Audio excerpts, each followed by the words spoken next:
Hi, I'm Samuel Archuleta, and today I'd like to discuss the water crisis in Nigeria.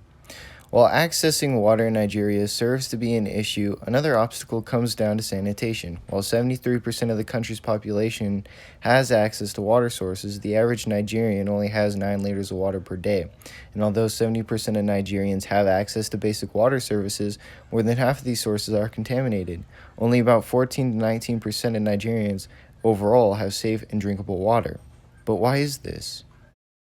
Pollution, for one, is a major cause of poor water quality in Nigeria. A majority of water comes from surface water delivered by the Niger River, and it's very common to see waste dumped into streams and rivers. In cities, storm water can also carry pollutants into waters, and it should be mentioned that contaminated water is the primary cause for diseases such as typhoid fever, diarrhea, and dysentery in Nigeria.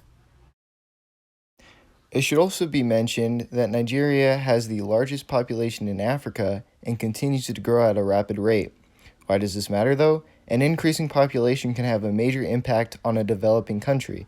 This not only increases the amount of pollution created annually, but it adds on to the demanding supply of clean water, which is already too much for the country to handle. However, it's not as simple as cutting down on pollution, population, and creating purification systems.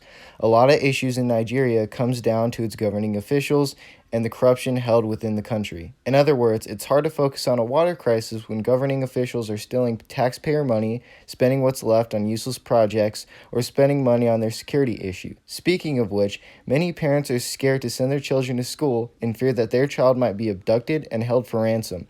Now, it's debatable on how exactly you're supposed to manage a high crime rate, but a majority of Nigerians would argue that Nigeria has one of the most corrupt governments in Africa, so resolving their security issue seems next to impossible.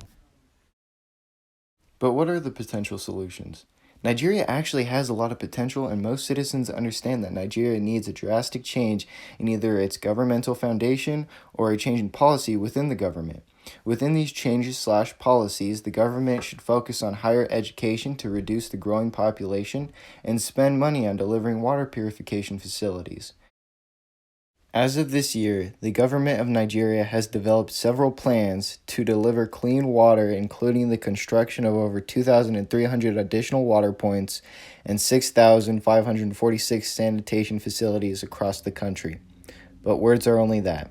Although the government promises universal access to sustainable and safely managed water by 2030, only time will tell.